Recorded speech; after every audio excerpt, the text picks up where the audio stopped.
രാഷ്ട്രീയക്കാർ. ഞാൻ നിലമ്പൂരിൽ ചായ കുടിക്കാറില്ല, പൊതുവിൽ ഞാൻ കുടിക്കാറില്ല. അവിടുത്തെ സാധാരണ വഴിയോര കച്ചവടക്കാരന് അവന്റെ അടുത്ത് ഒരു ബുൾസൈ ഒരു കട്ടൻ ചായയും വാങ്ങിയാൽ അവന് 100 റുപ്യ കിട്ടുമല്ലോ. ആ ഉദ്ദേശത്തിൽ നടക്കുന്ന അവർക്ക് വേണ്ടി പറഞ്ഞിട്ടാണ് ഞാൻ ഇവിടെ എത്തിയത്. അപ്പോ ഇപ്പൊ എന്റെ ജീവൻ പോലും അപകടത്തിലാണ്. ഒരു ഭാഗത്ത് പിണറായിയാണ്, ഒരു ഭാഗത്ത് സതീശനാണ്, ഒരു ഭാഗത്ത് RSS ആണ്. ഇത് മൂന്നും കൂടി കൂടിയിട്ട് എന്നെ ഞെക്കിപ്പിഴിയാനുള്ള തീരുമാനമാണ്. ഞാൻ ഈ 2026 തെരഞ്ഞെടുപ്പ് വരെ ഒരു പക്ഷേ ജയിച്ചിരിക്കും. അല്ല, ജനങ്ങൾ നിലമ്പൂരിൽ എന്നെ കൈവിട്ടാൽ ഞാനുണ്ടാകും എന്ന പ്രതീക്ഷ എനിക്കില്ല.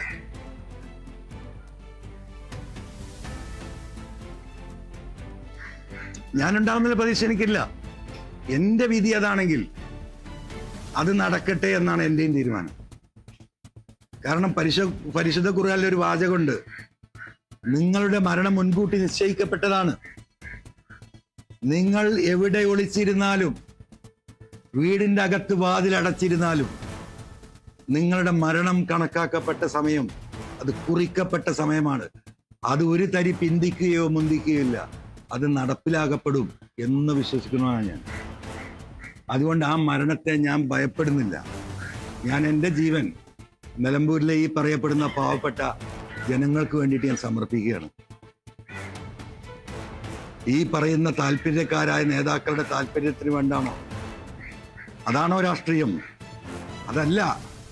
ഈ ജനങ്ങൾക്ക് വേണ്ടി പറഞ്ഞ നിങ്ങൾക്ക് വേണ്ടി എൻ്റെ MLAയും എൻ്റെ പദവികളും എൻ്റെ സൗകര്യങ്ങളും മുഴുവൻ ത്യജിച്ച് നിങ്ങളോടൊപ്പം പോരാട്ടത്തിന് നിങ്ങളെ വിശ്വസിച്ച്, എൻ്റെ കയ്യിൽ ഈ പറയുന്നത് പോലെ അപ്പുറത്ത് 97 MLAമാരും മുഖ്യമന്ത്രിയും ഒഴുകിക്കൊണ്ടിരിക്കുകയാണ്. മുഖ്യമന്ത്രി ഇന്ന് മണ്ഡലത്തിലുണ്ട്.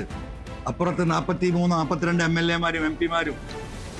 ഈ നാട്ടിലെ മുഴുവൻ തന്നെ എല്ലാവരും ഇവരെയൊക്കെ കൂടെ ഉണ്ടാവും.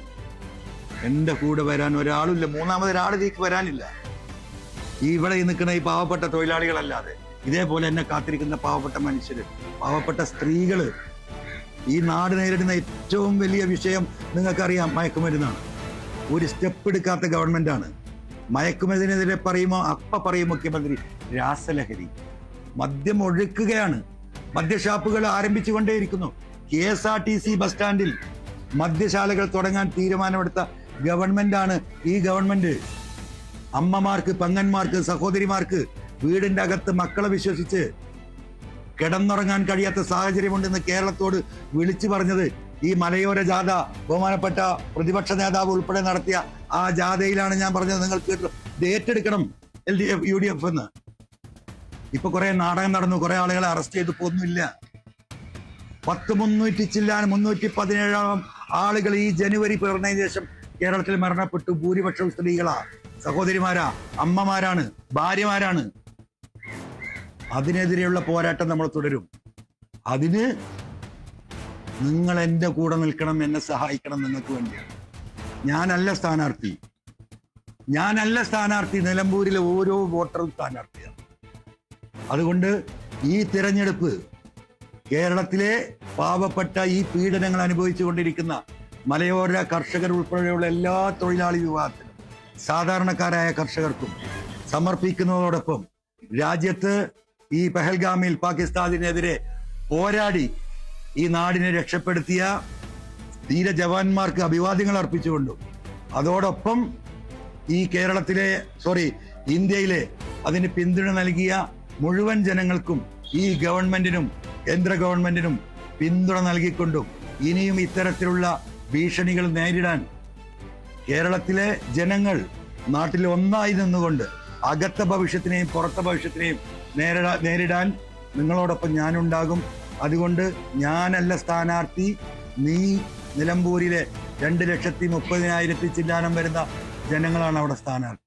അപ്പൊ എൻ്റെ കത്തിയും എൻ്റെ കഴുത്തും എൻ്റെ ജീവനവും എൻ്റെ ജീവിതവും നിലമ്പൂരിലെ ജനങ്ങൾക്കും കേരളത്തിലെ പൊതുസമൂഹത്തിനും സമർപ്പിച്ചുകൊണ്ട് നിങ്ങളെല്ലാവരും നല്ല രീതിയിൽ കഴിഞ്ഞ 8-9 മാസമായി ഞാൻ ഉയർത്തിയ സകലമാന രാഷ്ട്രീയ പ്രശ്നങ്ങൾക്കും പിന്തുണ നൽകി എന്നോടൊപ്പം നിന്നവരാണ് കേരളത്തിലെ മുഴുവൻ പത്രമാധ്യമ പ്രവർത്തകരും.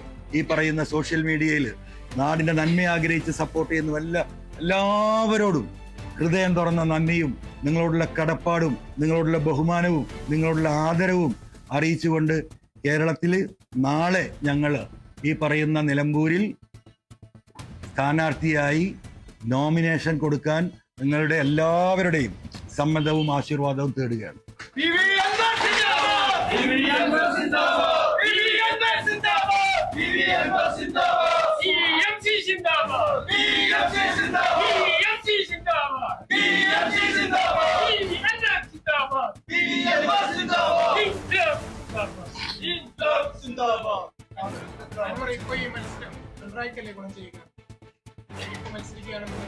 പൊന്നാര മാഷെ ആവർത്തിച്ച് പറഞ്ഞല്ലോ, ഞാൻ കൂടെ നിന്നാൽ പോലും അദ്ദേഹത്തെ വിജയിപ്പിക്കാൻ കഴിയില്ല.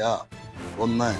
നമ്പർ 1, അതോട് കൂടിയിട്ട് അദ്ദേഹത്തിന്റെ പരാജയത്തോട് കൂടിയിട്ട് പിണറായിസും അവസാനിപ്പിച്ചു, ആന്റി ഇൻകംബൻസി അവസാനിച്ചു. അതുകൊണ്ട് ഞങ്ങൾ ഒറ്റക്ക് മത്സരിച്ച് നേടുന്ന വോട്ടാണ് കൃത്യമായ ആന്റി പിണറായി വോട്ട്. ഞങ്ങൾ ജയിക്കാനാണ് മത്സരിക്കുന്നത്. ആ മണ്ഡലത്തിലെ പാവപ്പെട്ട ജനങ്ങളെ എനിക്ക് പ്രതീക്ഷയുണ്ട്. ആയിരക്കണക്കിന് ആളുകൾ ഞങ്ങളെ ബന്ധപ്പെട്ടുകൊണ്ടിരിക്കുന്നുണ്ട് ഈ നാടിന്റെ നാനാഭാഗത്ത്. അത് ആ നാട്ടിലെ പാവപ്പെട്ട വോട്ടർമാരാണ്.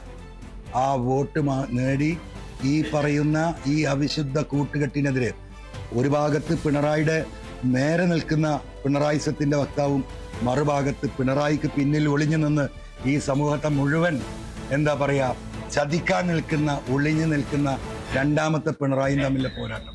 ആ പോരാട്ടത്തിൽ ജനങ്ങൾക്കാണ് വിജയം. ആ വിജയം അവിടെ ഉണ്ടാകും. ഈ പറയുന്ന തെരഞ്ഞെടുപ്പ് ഞങ്ങൾ വിജയം നേടും. അത് ഞങ്ങൾ ഫൈനൽ ഡിസ്കഷനിലാണ്.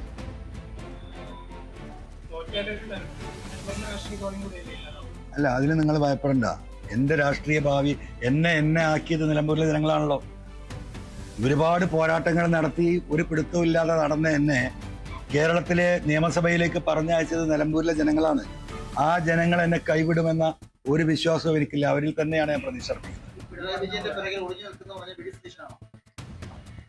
ഇത് പറഞ്ഞല്ലോ, പിണറായി വിജയന്റെ പിന്നിൽ നേരെ നിൽക്കുന്നത് വി ഡി സതീശൻ, അതിന്റെ പിന്നിൽ നിൽക്കുന്നത് ഷൗക്കത്ത്. പിണറായിസത്തിനെതിരെ ഒരു വാക്ക് പറയാത്തവനാണ് ഈ സ്ഥാനാർത്ഥി എന്ന് ആവർത്തിച്ച് ഞാൻ പറഞ്ഞ തെളിവുകളുടെ അടിസ്ഥാനത്തിൽ പറഞ്ഞല്ലോ. പിന്നെ എന്താ തർക്കത്തില്?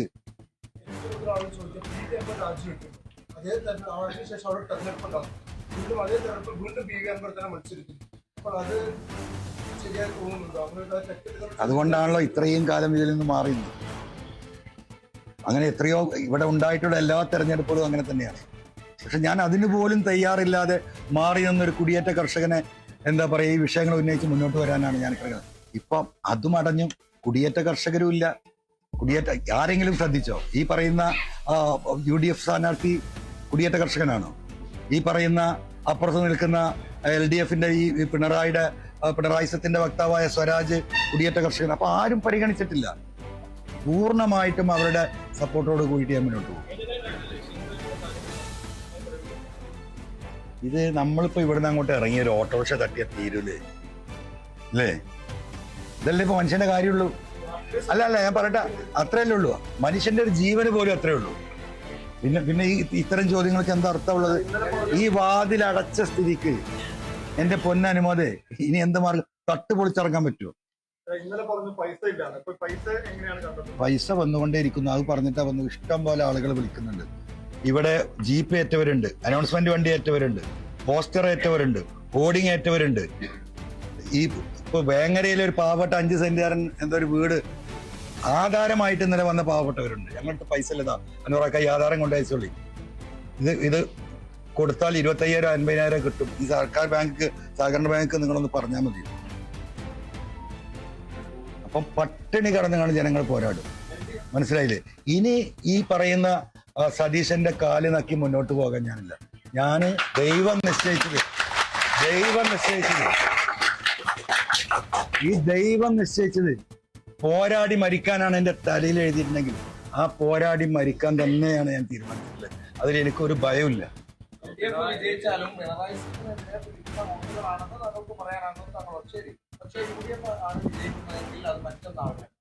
ആയിക്കോട്ടെ, അപ്പോഴും പിണറായിസത്തിന്റെ വോട്ട് ഇവിടെ ഉണ്ടല്ലോ. ഈ പിണറായിസത്തിന്റെ വോട്ടും UDFന്റെ വോട്ടും കൂടി കൂട്ടുമ്പോ ഒന്നും കൂടെ മുന്നോട്ട് പോയി. അപ്പോഴും പിണറായിസത്തിനെതിരല്ലേ പിണറായിയുടെ വക്താവായി നിൽക്കുന്ന രണ്ടാൾക്കാർ. അപ്പം ഈ കാര്യങ്ങൾ വിശദീകരിക്കപ്പെട്ട ജനങ്ങൾക്ക് അത് മനസ്സിലാവും. ഇനി അദ്ദേഹം വിജയിച്ചാലും പിണറായി സത്തിനെതിരെ വോട്ട് വിടണ്ടല്ലോ. അതിനെന്താ തർക്കം? പൊളിറ്റിക്കൽ വോട്ട് അദ്ദേഹത്തിന് പോയി, അദ്ദേഹം ജയിച്ചു എന്ന് നിങ്ങൾ കരുതുക. ഒരു സാധ്യതയില്ല. നിങ്ങളുടെ ചോദ്യത്തിന് ഉത്തരം പറയാം. അപ്പോഴും പിണറായി സത്തിനെതിരെ വ്യക്തമായ വോട്ട് കേരളത്തിലെ ജനങ്ങളുടെ മനസ്സ് കൃത്യമായി എണ്ണ ഉണ്ടാവുമല്ലോ. അത്രേ ഉള്ളൂ ഇതില്. എങ്ങനെ എല്ലാം നാളെ വൈകിട്ട് പറയും ആ കാര്യത്തില്. ഞങ്ങൾ എങ്ങനെയാണ് ഈ സ്ട്രാറ്റജി ഇപ്പൊ 1 മണിക്കൂർ മുമ്പാണല്ലോ ഇങ്ങനെ ഒരു തീരുമാനത്തിലേക്ക് പോകേണ്ടി വന്നത്. ഞങ്ങൾ തെരഞ്ഞെടുപ്പിനില്ല എന്ന് പറഞ്ഞ് മാറിയെന്നല്ലേ. തീർത്തും അൺഎക്സ്പെക്റ്റഡ് ആയിട്ടാണല്ലോ ഈ വാതിലടച്ചു, ഇരുമ്പ് വാതിലടച്ചു എന്ന് ബഹുമാനപ്പെട്ട ഹിറ്റ്ലർ കേരളത്തിലെ 3.5 കോടി ജനങ്ങളോട് പ്രഖ്യാപിച്ചത്. അപ്പൊ ഇപ്പൊ ഉണ്ടായ ഈ 1.5 മണിക്കൂറിലുണ്ടായ ടെസ്റ്റാണ്. അപ്പൊ ഞങ്ങൾ എന്ത് ചെയ്യണമെന്ന് ഞങ്ങൾ ആലോചിക്കും. പ്രചരണം ഇതന്നെ പോരെ. ഈ പറയുന്ന പൊളിറ്റിക്കൽ നെക്സസ്, പിണറായിസത്തോടൊപ്പമുള്ള പൊളിറ്റിക്കൽ നെക്സസ് ആയിട്ടുള്ള ഈ പറയുന്ന സ്വരാജിന്റെ രാഷ്ട്രീയവും ഈ പറയുന്ന ഷൗക്കത്തിന്റെയും ഈ പറയുന്ന എന്താ പറയാ VD സതീശന്റെയും ഈ നെക്സസ് പൊളിറ്റിക്സ് അതായിരിക്കും തെരഞ്ഞെടുപ്പിലെ പ്രചരണ വിഷയം. Nexus politics. ഈ 2 വ്യക്തികളും പിണറായിസവും BJPയും RSSും തമ്മിലുള്ള ആ നെക്സസ് ഇവിടെ ചർച്ച ചെയ്യപ്പെടും. മനസ്സിലായില്ലേ? പറവൂരിൽ അദ്ദേഹം വിജയിക്കാൻ പോകുന്നില്ല പിണറായി വിജയന്റെ സഹായമില്ലാതെ. പറവൂരിൽ ആരെ സ്ഥാനാർത്ഥി ഇദ്ദേഹത്തിന് കഴിഞ്ഞ 4-5 ടേമായിട്ട് നിങ്ങൾ പരിശോധിച്ച് നോക്കൂ. അവിടെ CPIന്റെ ഏതോ ഒരു അന്തമിട്ട സാധു നിൽക്കും. വ്യക്തമായി പറഞ്ഞിരിക്കുന്നത് പിണറായി വിവരം കൊടുത്തിരിക്കുന്നു. അതിശക്തനായ സ്ഥാനാർത്ഥി പറവൂരിലുണ്ടാവും. അവൻ നിയമസഭ കാണൂല, അൻവറിനെ സൈഡാക്കിയിട്ടില്ല. Very clear. ആ ഒരൊറ്റ സ്ഥാനത്തിന് വേണ്ടിയാണ് ഈ പിണറായിസത്തെ പ്രോത്സാഹിപ്പിക്കുന്ന ഈ നിലപാട് VD സതീശൻ ഒളിഞ്ഞ് എടുത്തുകൊണ്ടിരിക്കുന്നത്. കോൺഗ്രസ് ചർച്ച ചെയ്യട്ടെന്ന്.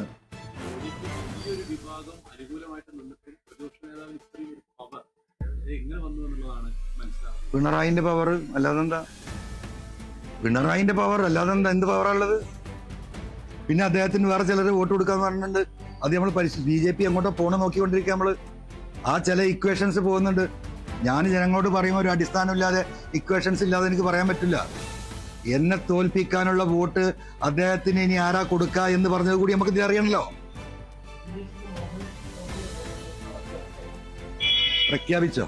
ആരാ പ്രഖ്യാപിച്ചത്? സ്റ്റേറ്റ് കമ്മിറ്റി ഒഫീഷ്യലായിട്ട് പ്രഖ്യാപിച്ചു. അതൊക്കെ എനിക്കറിയാം. അതിനത്തെ കുറിച്ച് ഞാൻ പറയണ്ട. നിങ്ങൾ അവിടെ പോയിട്ട് ആ ക്രിസ്ത്യൻ സമുദായത്തിൽ അന്വേഷിച്ചാൽ മതി.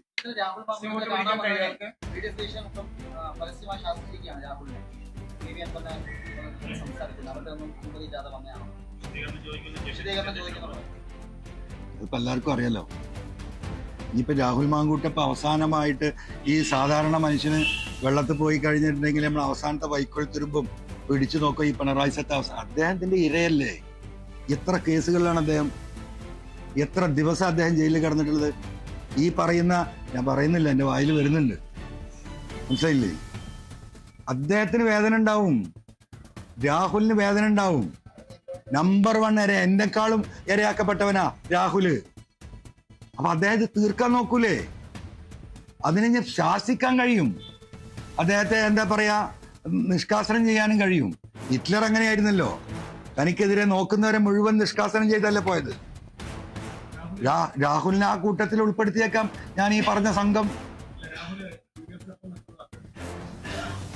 രാഹുൽ വ്യക്തിപരമായ കാര്യങ്ങൾ രാഷ്ട്രീയമായി സ്വകാര്യമായി പറഞ്ഞ കാര്യം ഞാൻ എങ്ങനെ ഇവിടെ പറയാം? അതിന്റെ കൃത്യമായ അറിവിന്റെ അടിസ്ഥാനത്തിൽ അദ്ദേഹത്തിന്റെ ഒരു രീതികൾ തന്നെ നിങ്ങൾ നോക്കൂ. ഞാനീ പറഞ്ഞതാണല്ലോ, അദ്ദേഹം പിണറായി സത്തിനെതിരെ എന്താ മിണ്ടാത്തത്? പോലീസിനെതിരെ എന്താ മിണ്ടാത്തത്? ഇവിടുത്തെ ഈ ചെയ്തികൾക്കെതിരെ എന്താ അദ്ദേഹം മിണ്ടാത്തത്? അതന്നെയല്ലേ എന്റെ തെളിവ്. എത്ര കാലമായി ബഹുമാനപ്പെട്ട SNDP സെക്രട്ടറി വന്ന് ഈ മോശപ്പെട്ട, എനിക്ക് SNDP general secretary Naresan sir വ്യക്തിപരമായിട്ട് ബന്ധമുള്ള ആളാണ്. അദ്ദേഹത്തിന്റെ വായ കൊണ്ട് മനസ്സുകൊണ്ട് അതല്ല പറഞ്ഞത്. അദ്ദേഹത്തെ പറയിപ്പിക്കാൻ പിണറായി ഇടപെട്ടിട്ട് ചുങ്കത്ര വന്ന അദ്ദേഹം, അതാണ് അദ്ദേഹം പറഞ്ഞിട്ട് മുറുകാതിരുന്നത്. അദ്ദേഹത്തിന് ആരോഗ്യ പ്രശ്നങ്ങൾ